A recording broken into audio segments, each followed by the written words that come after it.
Bruno, já nos conhecemos há bastante tempo, é uma alegria estar aqui contigo. Muitos parabéns, desde já, pelo segundo lugar na geral no Skoda Titan Desert de Marrocos 2026. Foi um feito absolutamente estratosférico para quem sabe o que é o Titan, especialmente quando olhamos para a densidade de equipas profissionais, podemos chamar assim, que há lá, e a nível logística que essas equipas levam. Foste sem dúvida um grande atleta para combater essas equipas. Desde já, meu obrigado por teres aceito esta conversa. Uh, epá, o pódio foi sem dúvida excelente. Primeiro que tudo, Bruno, muitos parabéns e colocar a bandeira de Portugal no segundo degrau do pódio no Titã Desert, lutando ombro a ombro com os ciclistas de classe mundial, como foi o, o Luís Ángel Luiz Ortur. E é um orgulho para todos os amantes do BTT Nacional. A logística e a preparação, do Bruno, o plano, como é que se planeia um Titã? Levas quanto tempo a preparar isso? E a tua preparação, os teus objetivos, a logística, pedir apoios? Conta-nos tudo. Como é que foi a preparação para esta edição? Olha, antes de mais, quero-te agradecer pelo convite, para esta conversa. Sabes que és uma pessoa especial porque tiveste, ou melhor, viveste grande parte da minha, dos meus primeiros titãs. O meu primeiro titã estavas presente, nos outros titãs primeiros que eu fui também estavas presente e é uma honra estar aqui a falar contigo sobre isto. A nível de preparação, pronto, este ano. Quem me conhece sabe que eu sou um atleta que se adapta melhor à alta montanha e quando saiu o traçado do Titan deste ano, como tínhamos duas etapas bastante duras logo de início no meio do Atlas do Titan, logo nas primeiras duas etapas, eu optei por fazer uma coisa que foi antecipar um pouquinho a minha pré. Fiz a minha pré um pouquinho mais intensa. Um, não é fácil porque tenho duas filhotas pequeninas, é preciso um suporte em casa muito grande, porque para terem noção, eu sou instrutor no ginásio e tenho a minha loja onde faço avaliações físicas e bike fitting, só por marcação. Mas saio aqui do meu trabalho 9 horas, 9 e meia. Às vezes é difícil ver as minhas filhotas, mas o que eu faço é tento ir o mais cedo possível para casa assim que termino o trabalho e depois, no outro dia de manhã, quando é ali 5 da manhã, 5 e meia, estou de pé para treinar. Isto porquê? Porque este ano optei por fazer treinos diários e sempre tenho assim algumas pausas de nem que fosse de meia hora, uma coisa que é muito importante, principalmente quando nós optamos, que foi o meu caso, acelerar a pré-época e tive que reduzir um pouco o meu peso. A redução de peso no ciclismo requer alguns cuidados, porque se nós perdemos peso e não tivermos algum controle a nível de massa magra, deixamos de ter também potência, deixamos de ter o nosso motor para aplicar a potência na bicicleta. E o que eu fazia sempre que havia assim uns períodos aqui nos ginásios mais mortos, nem que fosse 20, 30 minutos, trabalhava a minha força resistente e a força máxima, principalmente os membros inferiores, ou seja, perdia peso, mas o meu foco sempre foi reavaliar-me constantemente todas as semanas, com o intuito de fazer, de nunca perder massa magra nas pernas, ou seja, o que me provocava, ou o que me permitia aplicar força na bicicleta, eu tinha sempre esse cuidado, quando estava na perca de peso.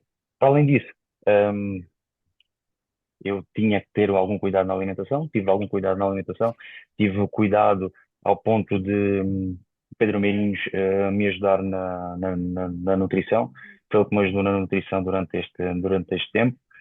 Um, e é fundamental o foco no descanso, o foco, eu durmo bastante pouco, tento que esse pouco tempo que eu estou na cama seja de qualidade, ou seja, tentava-me de descansar o máximo possível e bem, e com o intuito sempre sabendo que no outro dia de manhã, bastante cedo, tinha que estar de pé a treinar. Treinava sempre, ou treino sempre de manhã, porque não sei como é que é o meu dia, aqui no ginásio, por norma, já não conseguia agarrar na bicicleta para sair, ou seja, começo o trabalho, vão aparecendo coisas e já tinha algumas marcações feitas, desde de aulas de horário, como tenho de personal trainer. E o que acontece é que depois o meu dia é um pouco imprevisível e o que eu fazia era, como eu digo, sempre que há aqueles tempos livres, aplicava treino de força, fazia muito treino de core, os músculos posturais e reavaliava-me constantemente. Mais perto do Titã, ou seja, cerca de um mês antes do Titã, aqui entra outra situação. Tem um pouco mais a ver com a parte dietética e a parte da nutrição, onde eu, como já tinha muitas provas, sabia que estava a subir de forma, porque tive alguns resultados mesmo a nível nacional.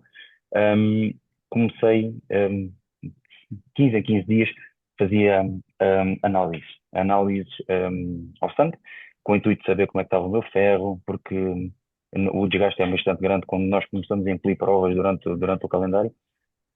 E eu, com essa preocupação, fazia análises 15 em 15 dias, com o intuito de saber como é que estava, principalmente meus valores de ferro, com o intuito de não baixar em demasia, porque ao baixar os valores de ferro em demasia, eu ia notar, como é claro, ia notar a nível de rendimento, e tive sempre esse cuidado e, acima de tudo, suplementava-me bastante bem para que nada me faltasse durante a semana de treino.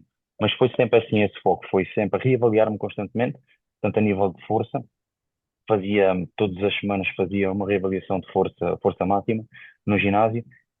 Trabalhava sempre que podia, treinos bidiários, e foi assim que eu consegui subir a minha forma, de forma mais rápida, porque eu sempre tive, as minhas épocas sempre foram sempre em crescente, ou seja, eu fazia uma pré-época um pouquinho mais regrada, digamos assim, mas quando chegava ali a mais junho, tenho sempre um pico de forma que se nota nas competições. Eu tentei antecipar um pouquinho, acelerei um pouquinho o processo e cheguei ao Titã com uma forma física muito mais alta do que nos outros anos.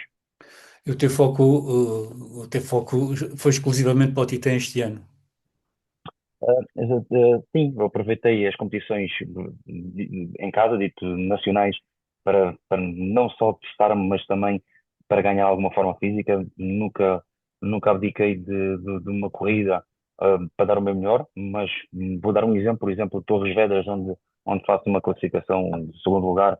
Um, eu no dia anterior, ou seja, no sábado, para quem me acompanha, eu no sábado fiz um treino que é impensável, mas foi sempre com o intuito do Titã. No sábado de manhã fiz cerca de 3 horas numa zona até, digamos, uma zona 2, onde é um pouquinho, estamos ali no limiar entre um pouquinho, entre o aeróbio e o anaeróbio, mas foi assim um treino de 3 horas em zona 2. Depois tive uma aula de 45 e quem sabe, as aulas de cycling de 45 minutos ou de 50 minutos são aulas bastante intensas, ou seja, frequências cardíacas altas. Para além disso, fiz um treino à tarde, ou seja, cerca das 18h30, salvo erro, tive um treino de hora e pouco, onde foi bastante intenso esse treino. Como eu disse, eu tinha prova no dia seguinte, não é o mais indicado, mas o meu foco não era Torres Vedras, era assim, trabalhar e pôr à prova, que foi na semana anterior do Titã, pôr à prova o que era ter em alta intensidade durante 2 dias seguidos e ver como é que eu estava, porque eu sentia bem. Sabia que o trabalho estava a ser bem feito, agora não tinha sido testado e optei por fazer nessa prova o teste. Tive clara noção que estava bem para ir para o Titã. Quantos meses foram de preparação para este ano, para o Titã? O foco mesmo de Titã foi cerca de 2 meses e meio. Foi quando mais ou menos Ok. começou a sair, não saiu os trecks, mas começou a falar um pouquinho de termos 2 etapas de alta montanha no início, e eu sabia que a alta montanha, eu conseguia me defender bem se estivesse em forma.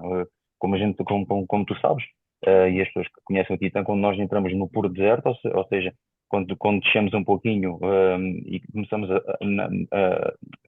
as etapas do puro deserto, começa a entrar outra variável muito patente, que é a navegação. E a navegação aí já é mais, já pode pôr mais em causa a tua classificação, não sendo só a parte física. A parte física está patente, como é natural, mas as coisas equilibram um pouquinho mais. As pessoas que saibam navegar muito bem, mas estejam ligeiramente mais ou neste caso menos em forma, conseguem fazer bons resultados, porque lá está, têm boa navegação e a navegação ali faz uma diferença muito grande. E como é que é fazer toda a logística de preparação para um Titã?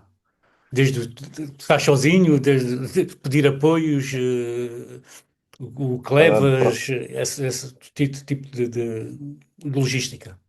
pronto, isto para o Titã, enfim, em larga escala, se tu quiseres ter todos os serviços do Titan Desert, estamos a falar o apoio mecânico e o apoio de fisioterapia, neste caso de massagem, que eu acho imprescindível numa prova por etapas, nomeadamente a parte da mecânica, que é fundamental numa prova daquelas em que nós estamos a pôr expostos ao deserto, uma bicicleta, uma coisa aparentemente frágil, mas qualquer coisa pode acontecer, nós temos preciso de ajuda. Um, e estamos a falar de baixas temperaturas altas, onde eu fiz o primeiro Titã, eu lembro-me bastante bem que era dos poucos do top 10 estava lavando a bicicleta no final da etapa e eu já não passo por isso porque é muito desgastante. Nós acabar uma etapa e estarmos embaixo de 40 graus, 44 graus a lavar a bicicleta ou a preparar a bicicleta é bastante desgastante. Ou seja, estamos a falar de coisa de 4.000, 4.500 euros, isto para nós portugueses que temos que fazer uma viagem extra, que é viajar ou para Barcelona ou para Madrid, porque o voo charter para Marrocos, já com a organização, é só no dia anterior da competição. Isso tudo requer algum suporte financeiro e não é fácil, não é fácil. Eu vivo aqui em Santo André, temos muitas boas empresas e temos fábricas aqui à volta, mas não é fácil. Primeiro, não é fácil chegar às pessoas certas e depois também é o cariz da pessoa que está do outro lado, nomeadamente eu que não tenho aquele perfil de pessoa para estar porta a porta A pedir. a pedir apoio. Os apoios que consegui foi tudo de pessoas que me conheciam de perto, alguns deles muito, muito amigos meus, em que qualquer ajuda, lá está, qualquer ajuda faz diferença e no final consegui ir ao Titã, também com a ajuda da minha equipa, o Vasconha BDT Vozela, onde tudo junto conseguimos o valor para ir ao Titã. Em termos de coisas que eu vi para o Titã, o, tirando, tirando basicamente a bicicleta, fiz algumas alterações, lá está, foi a minha sétima edição, e nessa sétima edição hum, eu fui aprendendo muita coisa há coisas que eu fui alterando na minha bicicleta. Este ano optei por levar as multas na bicicleta, isto porque eu, o ano passado, tive uma etapa que vinha na frente e furei a cerca de 8 km do fim, e eu tenho a certeza que os multas tinha chegado ao final da etapa, e assim tive que parar e resolver na hora, e ali faz muita diferença.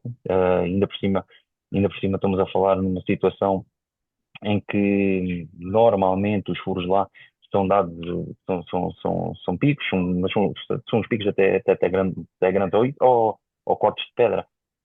E com os mudos dá para a gente às vezes fazer uns quilómetros e arriscar um pouco na parte final. Um, Optei por levar isso. Também levei este ano uns avanços, uns barents na bicicleta, isto porque temos zonas muito rolantes e mudar a posição para uma posição mais aérea faz alguma diferença. E uma das grandes diferenças que eu vi este ano foi sapatos de estrada e pedais de estrada. Fui vendo há uns anos que aquilo foi evoluindo, ou seja, cada vez tínhamos mais pessoas com aquele tipo de alteração na bicicleta BDT, e a realidade é que estamos a falar de uma plataforma ligeiramente maior, e se a plataforma é maior e o peso mais baixo, nós conseguimos aplicar mais força e não comprometendo também o peso da bicicleta. Essas foram as alterações que eu fiz na bicicleta, e eu depois fiz as coisas que levo para o Titã. Já tenho uma checklist de ano para ano, onde eu vou só riscando o que é que me falta.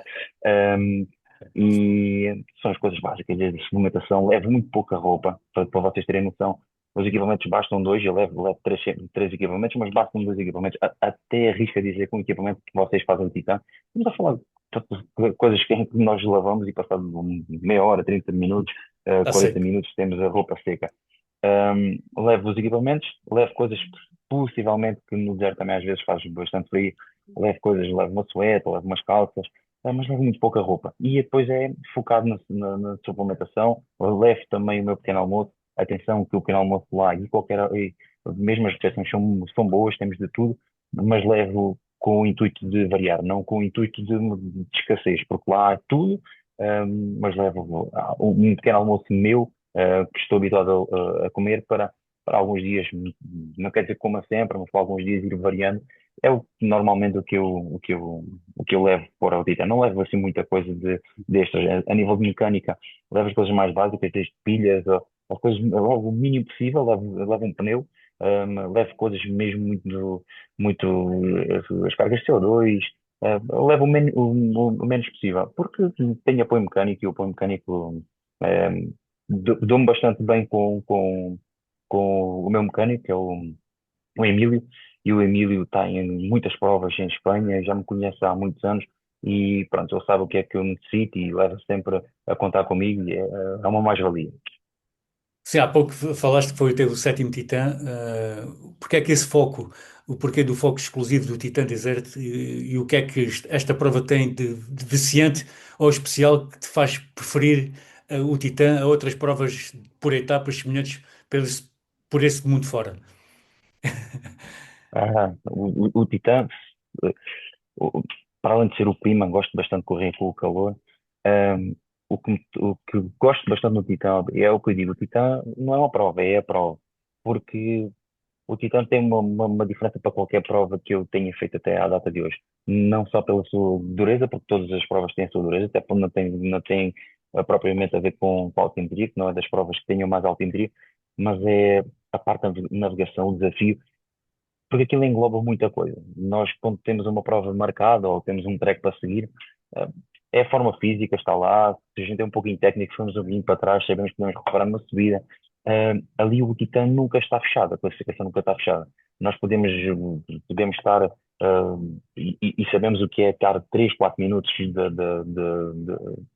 uma liderança, ou mesmo estar numa classificação atrás num pódio, 3 4 minutos, e nunca está fechada essa classificação no Titã, porque basta uma navegação bem feita, ou uma navegação em que nós tiramos 2 3 quilómetros, 2 3 quilómetros no BTT são 10 minutos, um, e faz diferença porque é o que está mais patente no deserto. Nós deixamos as etapas de montanha, entramos nas etapas de deserto por deserto, e é super desafiante a parte quando sai os CPs, nós temos o track e onde é que podemos cortar, e existe um trabalho de casa não só das equipas, como eu também, felizmente, já tenho pessoas que me ajudam nesse sentido. Nós temos aplicações que as equipas profissionais usam, que é o TUNAV, que tem uma cartografia marroquina bastante evoluída. E o que eu faço é, quem não tem conhecimento, o Titan Desert sai os treks saem cerca de 15 dias, 20 dias antes de iniciarmos a competição. Só que o trek vale o que vale quando nós podemos cortar caminho, desde que a gente passe nas zonas ditas CPs, nas zonas que são obrigatórias, e os pontos de água. E quando nós temos o briefing do dia anterior, que é sempre às 8 da noite, é lançado os CPs, nós temos os CPs e a partir daí existe uma panóplia de opções para nós tentarmos ser os mais rápidos, não só no terreno, mas também os mais curtos em termos de trek. Tentamos sempre tudo e mais alguma coisa, desde que o terreno seja circulável, dá para a gente tentar o máximo possível cortar caminho. Existe uma clara diferença, lá está, são coisas que eu se calhar nunca vou chegar a ter enquanto atleta, que é poder bater algum terreno nos dias anteriores. Nós temos atletas e equipas profissionais em que estão lá 15 dias, 20 dias antes, depois de sair os trekks já conseguem bater algum terreno, não sabem os CPs, deduzo eu, quero acreditar que não, mas conseguem logo ter uma noção do que é no, estar no trek e conseguir ter um conhecimento do terreno.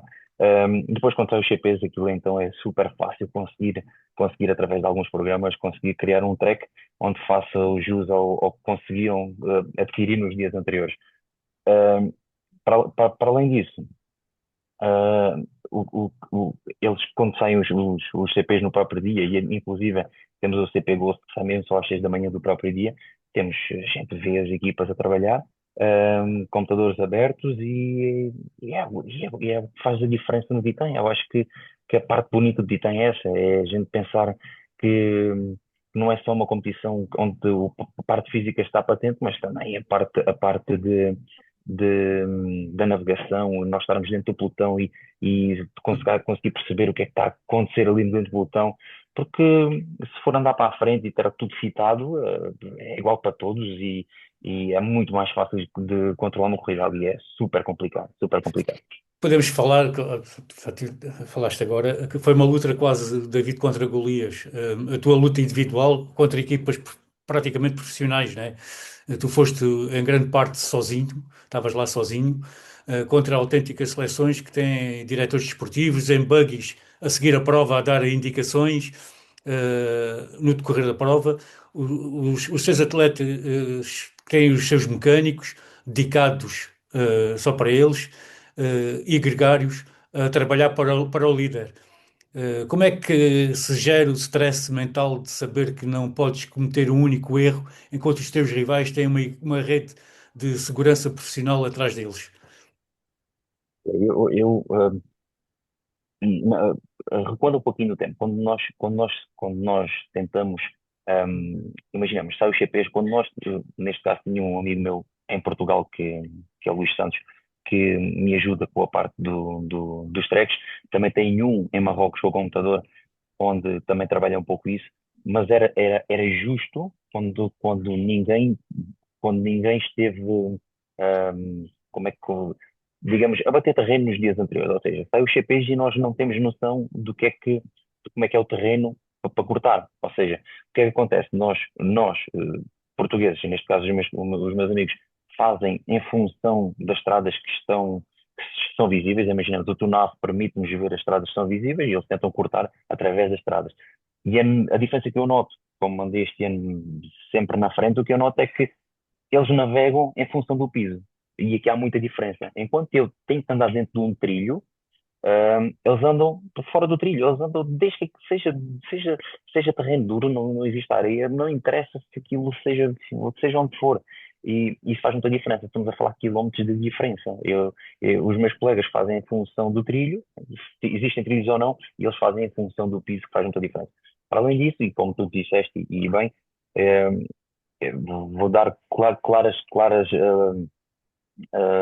exemplos para terem noção. O Titan Desert um, é uma prova, digamos, individual. Cada um faz por si. No entanto, o que é que permite? Permite, como é uma prova por etapas e vai comando tempo, um, qualquer problema que nós tenhamos mecânico, seja um simples furo, para vocês terem noção, eu fiquei em segundo com um minuto e pouco de diferença para o terceiro e um minuto e pouco é um furo e tem que resolver rápido. Não, estamos a falar muito pouco tempo. Um, e no caso de Luís Mate, que foi o vencedor do Titan Desert, eu vou dar vários exemplos. Eu conheço sempre alguém perto dele, e um dos exemplos foi quando nós saímos das dunas em primeiro lugar na etapa 5. Ele olha para trás e vê Moreno, que foi até o vencedor dessa etapa. Ele pediu-me, Bruno, vamos abrandar porque eu preciso de alguém para estar comigo que me permita substituir alguma coisa na minha bicicleta. Eu compreendo, eu faria o mesmo. E eu Claro, ali claro, estou de mãos atadas porque eles também me faziam falta para mim. Porque estamos claro, a falar claro. quando somos das dunas, um período de navegação e eles têm outros meios que eu não tenho para navegar, como já faria anteriormente.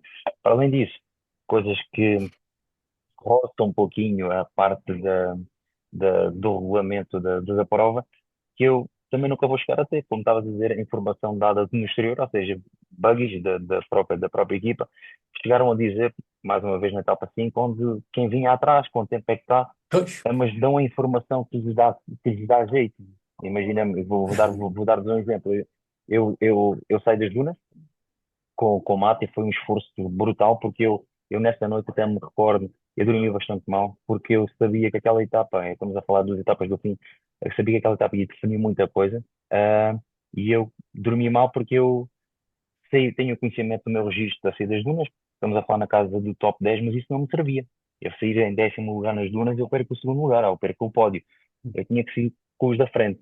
Um, e nessa noite cheguei a ver os tempos que fazia, que fiz em 2025, no ano anterior, vi os tempos de mate e já estava a mexer comigo. Eu sabia que tinha que seguir com ele.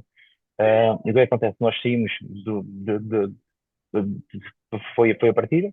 eu meto-me na frente, até fui eu que comecei a meter algum ritmo, aquele ritmo que seja desconfortável, para a maioria do pelotão, mas que não me desgastasse bastante, ou seja, para partir alguma coisa, e depois quando passámos a primeira zona de dunas, ah, cai-me tudo porque eu olho para a direita, vejo um grupo super rápido e identifico alguns atletas que na casa dos atletas que fazem os 30 primeiros, 40 primeiros, e a primeira informação que é dada para nós, para o nosso grupo, que não estava na altura mata, estava só o Pablo estava em quarto lugar na altura, o que me dizem na altura é que ahm, o atleta Noel, que neste caso estava em terceiro e bastante perto de mim, ahm, estava na frente. Eu sabia que se ele estando na frente, a probabilidade de eu perder o segundo lugar era grande, pensei logo no pódio, ou seja, não posso largar o Pablo, porque o Pablo estava em quarto, estava em terceiro e eu sabia que ele estava um minuto e pouco de mim. Pensei, não posso largar esta roda. Fomos os dois, quando estávamos a ir os dois, eu olho para trás, as coisas ainda baralharam mais, porque vejo o líder, ou seja, vejo o Mata. Quando olho para trás, digo, opa, o que é que se passa aqui? Isto está super estranho. Falei com o Pablo e disse, olha, Pablo, vamos abrandar e vamos deixar apanhar por ele porque são mais pessoas a Sim, sim, ajudar. Porque claro. na minha cabeça, Noel estava na frente e eu tinha o terceiro lugar comigo. Se tinha o primeiro, o pódio, desde que eles nos deixassem, eu sabia que eu estava muito confiante a nível físico, não estava confiante nas dunas, mas fisicamente estava muito confiante. Sabia que não o podia deixar, ou não os podia deixar, para tentar apanhar Noel, o único que eu podia tentar fazer era trabalharmos em conjunto. Só que ele vem com uma armada brutal, vem com o Aurélio Colomé, vem com o Vicente, vem com o Moreno, vem com o Castro Viejo, e aquilo é uma armada que nós começámos a puxar à vez e puxa um, puxa outro, até que aquilo ficou esfrangalhado, fiquei o Hum. Pablo, o Mate, fiquei Vicente e creio que mais ninguém. Ficámos os quatro. E depois foi todas as decisões. Entramos nas dunas. Eu passo logo o Pablo, eu vim em terceiro lugar, passo o Pablo, porque o meu foco era a roda do Mate. E eu ali vou ser muito sincero. Eu ali só seguia a roda, eu não naveguei nada, ele ia para a esquerda, ia para a esquerda, ele podia errar, mas eu só pensei, eu não posso deixar. E ele ia para a direita, eu ia para a direita, tentei sempre Claro. fazer assim. E porque o meu foco era Noel na frente, ele está aqui, e o Pablo está atrás, não posso deixar a roda. Há uma coisa que me ficou sempre na cabeça em todos os Titãs, desde o primeiro, que foi, Bruno, quando foi a primeira vez que eu entrei nas dunas, disseram-me assim, Bruno, se tu tiveres alguma dúvida para onde ir nas dunas, olha para o helicóptero. O helicóptero segue sempre à frente. Ou seja, se o helicóptero está na direita, segue para a direita. Se o helicóptero está na esquerda, vai para a esquerda. E Uhum. há ali uma altura engraçada que eu estou a descer uma duna, passo o mato, subo a duna e o helicóptero começa-me a seguir. Tanto que eu comecei a pensar, mal, se ele me está a seguir, o Noel pode não ir na frente. Tanto que eu olho para trás e digo, mate, olha lá, a gente vai na frente. Ele, não, não, não, porque ele tinha a mesma informação que eu. Exato. Noel vai na frente, o Noel vai na frente, mas nós só vamos ter a certeza quando passar no CP, no primeiro. E o primeiro CP está numa duna gigante, mesmo já a sair de Erque Xabi, das dunas.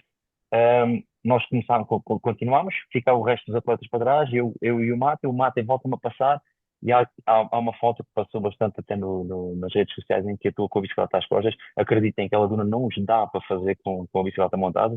Fiz eu e todos os atletas, inclusive o Mate, com a bicicleta às costas. E eu juro-vos que eu pensei em desistir várias vezes. Eu só não desisti mesmo por ir em segundo. Eu estava mesmo, ahm, estava-me a sentir completamente exausto.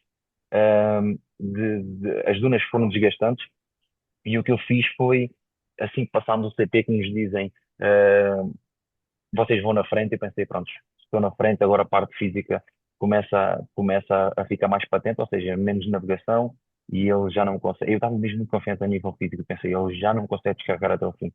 À saída das dunas, como eu expliquei, ele olha para trás, vê o Moreno, Moreno encosta, nós abrandámos, Moreno encosta, e depois o que acontece aqui, que eu acho que roça um pouquinho a parte do regulamento, é que eles dão metade da informação, ou dão a informação que lhes convém. Nós estamos a ir os três, para nós os três naquele momento era puxarmos à vez, porque aquilo ia resultar até ao final, e a equipa deles diz-nos que vem Vicente atrás, ou seja, vem um atleta deles atrás e que eles não podiam ajudar, ou seja, o Moreno e o Mato não podiam ajudar. O Mato foi super sincero comigo e disse assim, Bruno, tu agora decides. E eu pensei assim, ok, se eu deixo o Vicente chegar ao pé de mim, significa um minuto e tal que eu me recupero. Assim, o Noel também recupera um minuto e tal. Exato. Disse, olha, vocês metam-se na roda e vamos até à meta. Só que depois, quando chega à reta da meta completamente desgastado, puxar 55 km sozinho, foi fácil a vitória de Moreno. Eles passaram por mim, fiz terceiro lugar nesse dia e venho a saber que não é o desiste nas dunas, ou seja, a informação foi dada de forma que eu trabalhasse, foi a jogada deles, foi a jogada que eu nunca vou conseguir dar, essa cartada, mas é mais uma das coisas que faz muita diferença ter um suporte por trás, porque eu Oh, noto que essa diferença faz muito, consegue mexer muitas peças sim. durante o Titã. Sentiste que essa diferença de meios te impediu de atacar o primeiro lugar de forma mais agressiva? Ou a liberdade que tinhas de seres independente deu-te alguma vantagem estratégica? Vantagens nunca dá, porque nós temos sempre algum receio, por exemplo, de arriscar numa descida. Eu, se arriscar numa descida e furar, ficou. Vantagens nunca dá. Agora, o que permite eu estar. Quando estou sozinho perante uma equipa, uma organização daquelas, eu tenho que estar super atento às movimentações da equipa e tentar perceber o que é que eles pretendem. O que acontece ali é que eu estou sozinho numa estrutura muito bem montada, onde aqueles pequenos feedbacks que eles vão recebendo durante a etapa eu não consigo controlar, porque eles não têm nada daquela formação, por exemplo, na etapa 5 eu acho que a minha classificação não ia mudar. Podia mudar, e tenho a certeza que podia mudar, era uma vitória numa etapa. Tanto na etapa 5 como na etapa 6 eu tenho possibilidades de ganhar as etapas, só que conseguem, por trás, conseguir resolver a situação com jogos que eu nunca vou conseguir fazê-los.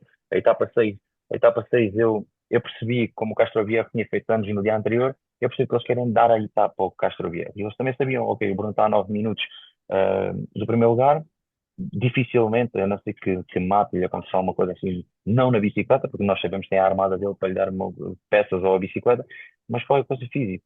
Um, Muito dificilmente, ou seja, o Bruno vai querer uma etapa. Se o Bruno quer uma etapa e nós queremos dar uma etapa ao Castro Viejo, o que é que eles começaram a fazer? Começaram a lançar aos poucos atletas da formação deles. Só que eu percebia a diferença entre uma saída de Oriol Colomé, por exemplo, de um Castro Viejo. Castro Viejo, quando saía com uma intenção clara de querer sair. Só que foram-me desgastando até ao ponto de eu, quando tento, cerca do quilómetro 40, 41, antes da primeira grande subida, eu tento forçar, ando ali 2, 3 minutos numa intensidade super alta, onde parte completamente o pelotão e fico eu, Castro Viejo e Mato. E nesse momento peço ajuda. Digo, vamos os três na frente, vamos trabalhar. E a resposta foi igual. Bruno, tem pessoas atrás, atletas meus atrás, colegas atrás. E eu aí pensei, ok, tu tramaste-me ontem, hoje não me vais tramar. E o que eu pensei foi, abdiquei Vitória. da minha etapa, ou seja, eu queria uma etapa, abdiquei completamente e disse mesmo ao Mate, ou seja, se queres-me fazer o jogo igual ao de ontem, eu hoje não ganho a etapa, mas vocês assim vão ter muita dificuldade em ganhar a etapa. O que é que eu fiz?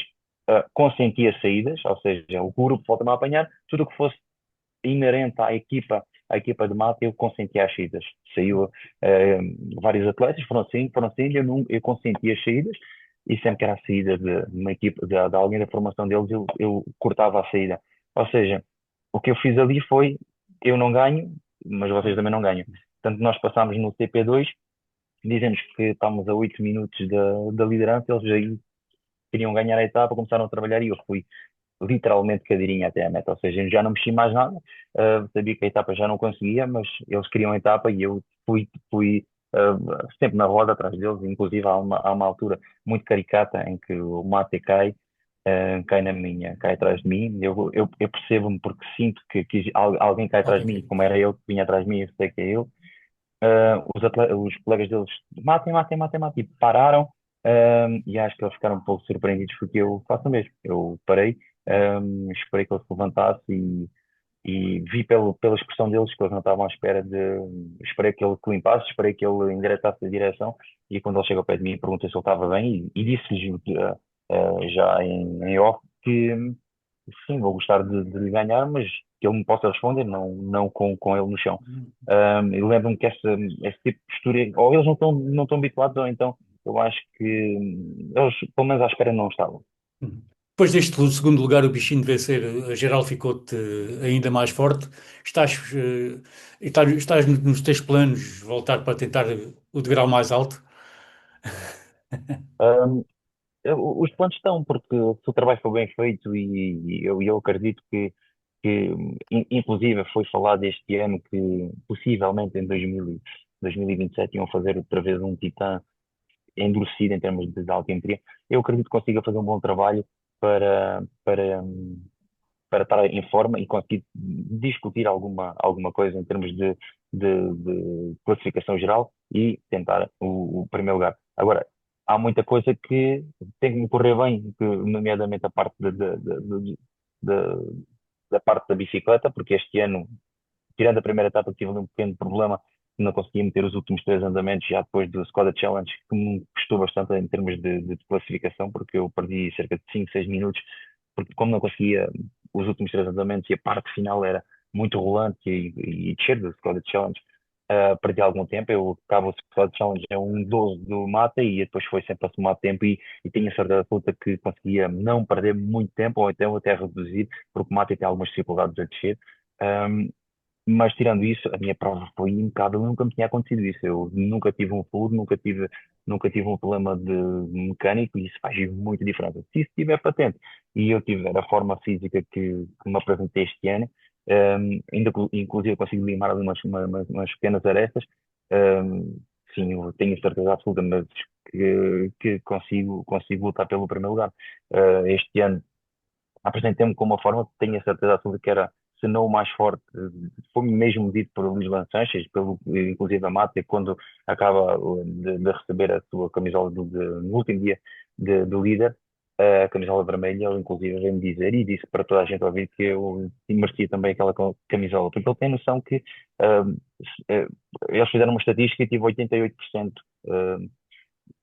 na frente da corrida, ou seja, quando digo 88% fui eu a cabeça da corrida, ou seja, sempre a puxar, e desgastei-me nesse sentido, e para além disso, fui o único que nas seis etapas estive sempre no top 5. Isso quer dizer muita coisa a nível físico. Agora, os números, o que mostram é que eu tive alguma fragilidade na primeira etapa, e isso consigo, tenho que trabalhar, porque porque faz diferença numa prova por etapas onde o tempo vai acumulando. Tens algo mais a acrescentar para aqueles jovens ciclistas que olham para o teu feito e sonham um dia ir ao deserto sem uma estrutura de milhares de euros por trás? Primeiro, o deserto requer uma aprendizagem muito grande. O deserto não é, Não é logo à não, primeira. não, não é a primeira, não existe, não está trilhado, que aí é só andar para a frente e vamos abrindo caminho. Ali faz diferença conhecer os atletas, faz diferença conhecer, um, ir conhecendo alguns pontos cruciais do Titã, nomeadamente as dunas. Para mim é a etapa ex-libris e a etapa que faz muita diferença. Conseguir ler as dunas, saber como é que se pode entrar nas dunas, como é que se pode sair delas. Uh, e a aprendizagem é não, indo uma vez, as coisas podem não correr bem, nunca pensar, epá, isto é horrível, nunca vou conseguir. Calma, o Foste tempo lá há sete dirá, a anos. experiência, a experiência faz muita diferença. Bruno, uma coisa do Titã é a polémica da navegação ou dos atalhos. O saber navegar ou saber atalhar no Titã, a navegação é a chave e por vezes controversa. Estiveste sempre no grupo da frente, sentiste algum momento em que o conhecimento extra de algumas equipas sobre onde cortar o caminho, o chamado atalhanço, foi um fator decisivo? Sem dúvida. Na etapa 6 então ficou super patente. Na etapa 6 quando a Tessa Cortecas com Daniel, Termenes, quando eles fizeram um corte brutal.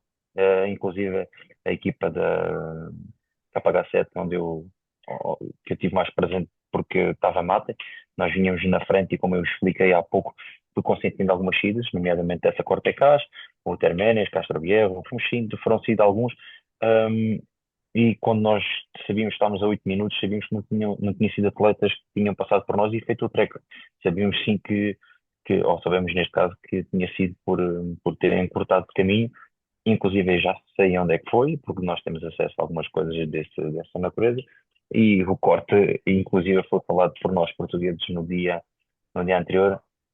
não passou de 6. Porquê? Porque nós não sabemos se aquele trilho é se dá para circular, se tem areia, se não tem, se é rocha, se nós sabemos a altimetria e sabemos que não há caminhos, que não é trilhado. Agora, a partir daí a gente não sabe nada. Agora, se nós tivermos batido terreno nos dias anteriores, como eles fizeram, é super normal, é fácil. Se é a mesma coisa que fazerem um Titã aqui em Santo André, eu sei os caminhos mais perto para chegar àquele sítio. E eles, o que aconteceu foi etapas não de montanha, que é muito mais difícil de cortar alguma coisa. Agora as etapas do deserto faz muita diferença. Faz toda, Fica faz no toda. ar, fica sempre no ar aquele, podemos chamar, se há alguma ajuda extra da organização para os espanhóis. Essa dúvida fica sempre no ar. Existe claramente uma coisa. Isso eu vivi, como já houve outras pessoas a viver portugueses, esta discrepância em termos pela nacionalidade. Um, Existiu e viram atletas a falar, nomeadamente dois atletas que estavam no pódio, a falar com um dos organizadores que, que marca os trecks antes de uma partida. Eu deduzo que não estejam a falar do jantar nem do pequeno almoço. Um, e na etapa de navegação, que é completamente visível a toda a gente, eu tive que carregar coisas, porque diz no regulamento extremamente proibido nós carregarmos as coisas dos nossos parceiros, e eu levava a minha bicicleta com coisas, enquanto os atletas da frente não usavam. E isso está no regulamento, penalização de 5 horas, não existiu essa penalização, não existiu, inclusive, nenhuma denúncia. Agora está visível a toda a gente, existem fotografias onde as bicicletas vão limpas e eles só levam o camel bag é obrigatório, o camel bag leva água. E o que é a realidade é que eu chego a um acampamento comum onde tenho que vestir as coisas que levei, a higiene oral, as coisas para a higiene oral, a minha suplementação para o dia seguinte, tudo junto, o saco de cama, o colchão, cerca de 4 5 quilos, e eles não levam nada. Estamos a falar de cerca de 120 quilómetros, tiveram que fazer sem nada, ou seja, a bicicleta completamente limpa, e depois à noite tem um dos atletas, eu cheguei a ver durante a noite, até pijama tinha. As coisas não caem do céu, E alguma vê-se coisa aconteceu, e vê-se, e Bruno, essa está. o Mato meteu um vídeo ontem da sua participação no Titã e nessa etapa ele tem o colchão e tem tem Como é que as todas coisas lá como apareceram e apareceram se a nessa. bicicleta dele vai limpa? Pois, Claro, e exatamente. isso vê-se, para vocês terem também outra noção das coisas, como é que é um E português acha, e viver acha, no fim do e mar. acha justo o Titã ser assim? Quer dizer, o atleta mais forte nunca poderá nunca conseguir ganhá-lo. E porquê é que essa. O que pode restar a nós, no meu caso, é que se eu for conseguir alguns apoios e conseguir em 2027, o Bruno também não vai carregar. O Bruno também vai contra o regulamento. E depois, nessa situação, tenho alguns fundamentos para não levar, porque não é justo eu levar e os outros não levarem. Assim vamos todos fora do regulamento e ninguém leva. Os da frente assim ninguém leva. O que vai acontecer, se eu conseguir ir para o ano, claramente não vou levar nada. Eu já levei muitos anos, foi a minha sétima edição, levei sempre, inclusive este ano, até andei com os calções rasgados porque meti no espigão de selim, não calculei bem a distância e ali ia tocando de vez em quando no pneu, e eu não tinha essa necessidade. Se tu discutir alguma coisa e eles, eu tenho também lá pessoas que me conseguiam levar as coisas, eu não acho justo eu não levar e centenas de pessoas levarem, mas também não acho justo eu estar a competir e a estar a tentar algum lugar onde os estão à minha frente e inclusive alguns estão atrás de mim, perto de mim, não levam, não acho isso justo. O que vai acontecer é se eu conseguir os apoios necessários para ir em 2027, o Bruno também não vai levar. Vai contra o regulamento e vamos ver. Outra coisa que é extremamente proibido no Titã é eu se chegar a um ponto de hidratação, paro, tenho todas as garrafas para ser iguais para todos, estão todas lacradas. Eu tenho que parar, abrir o meu cantil, abrir a garrafa, meter água e fazer o processo normal. E eles basta levantar a mão e recebem uma garrafa de água sem tampa. Depois bebem e jogam para o chão. Isto não está, isto está no regulamento que é penalização. Tanto que eles fazem uma vez, à segunda vez eu toco no atleta e digo, olha, agora partilhas, somos poucos, tu recebes fora do regulamento, mas partilhas. Mas isto são coisas que eu vivi porque estive lá na frente, mas isto acontece todos os anos, isto acontece todos os anos. Eu já fui vendo algumas coisas noutras edições, mas este ano foi com muito patente porque eu estava sempre na frente. E o que eu noto é que existe essa diferença, e inclusive mesmo na própria imprensa, se vocês verem qualquer vídeo dos melhores momentos do Titã, só não conseguem tirar o Bruno das imagens que o Bruno estava lá. Agora, de resto, não falam do Bruno, raro falarem no Bruno, não Não, não. falam possivelmente no português, e poucas vezes. Inclusive falam de atletas que são bons ciclistas e são muito bem conhecidos E com, em Espanha. Luís Lance Sanchez, o Castro Viejo, mas Castro Viejo, ele é muito bom ciclista e muito bom atleta, mas no Titã não apareceu. E falam nele, e no Bruno não falam, é português, ele dificilmente, eles são muito nacionalistas e é muito difícil falar em nós. Isso está muito patente, inclusive na imprensa que isso até circulava no próprio. pode ser um bocado prejudicial para o Titã, porque atletas de outros países depois não vão ao Titã. Possivelmente, mas por exemplo, dentro da comunidade do Titã fui sempre muito bem recebido pelos mecânicos, pela organização. Agora, tenho a noção que são posto um pouco de parte. Eu não fui entrevistado uma vez. Eu estive sempre no pódio e não fui entrevistado uma vez. Pela a imprensa espanhola estava lá o AS, estava várias empresas Sim, sim, sim, sim. de reportagem. Espanhola não tive uma reportagem, Só tipo as mesmo que reportagens que dei. só se vencesse uma etapa era de certeza aí tinha cheiro de avistar. Mas aí porque era obrigatório, tanto que brincou-se com a situação que no último dia, como ia ao pódio, eles tinham como dizer o nome. Mas é triste ser assim, porque não devia de ser assim. Inclusive, uma coisa que muita gente, inclusive tu, que eu sei que foi umas palavras que te chegaram ao coração quando eu disse que eu terminei o Titã, eu fui o único atleta que terminou o Titã e estava sozinho. O meu mecânico, eu acabo o Titã, eu acabei em quarto lugar nesse dia, estavam todos abraçados uns aos outros e eu Sim, sim. não tinha lá ninguém. Foi o meu mecânico que se apercebeu, saiu, deu-me um abraço e eu Foi. fui-me embora. Era isso. Ninguém disse, Bruno, para aí, vamos te entrevistar porque fizeste segundo lugar. Não falam do Bruno, o Bruno não existia no Titã. E o que é que passou pela cabeça ao cruzar a última meta em Mandinde, sabendo que tinhas garantido o segundo lugar na geral? Olha, eu chorei porque em todo o O envolvimento acumular do disto tudo. Titã. É, É tudo que eu passei, as partes positivas e as partes negativas, tudo que eu passei dentro do Titã, a parte de eu estar sozinho, não encontrar ali ninguém, a parte de ter conseguido um dos objetivos que era o pódio, e eu lembro-me de ter sido aqui de Portugal e sempre aquela coisa que eu sabia que estava bem fisicamente e dizia que o pódio podia ser possível e ter conseguido pela forma que foi. Ahm, foi bastante positivo, eu fiquei bastante contente. Agora passei numa fase em que corto a meta, vou para o hotel, tipo, estava à espera do transfer para ir para o hotel e estive completamente sozinho. sozinho. Foi um bocado duro. Confesso que não foi fácil. Bruno, olha, muito obrigado, por partilhares esses momentos connosco. Nem tenho palavras para aquilo que conseguiste no Titã, porque sei o que é o Titã, senti o Titã e sem dúvida foi um feito estrondoso o que tu fizeste. Muito obrigado por teres conseguido o que conseguiste. E eu agradeço por toda a comunidade BTTista em Portugal. Se calhar todos te queriam dar o abraço e quando estiver mesmo perto de ti, esse abraço vai ser dado. Bruno, obrigado e continua. E Obrigado, amigo. estaremos sempre juntos, amigo. Estaremos sempre juntos. Ver se em 2027 conseguimos algo melhor ainda. Vai, força, amigo, força. Obrigado. Tchau. Obrigado.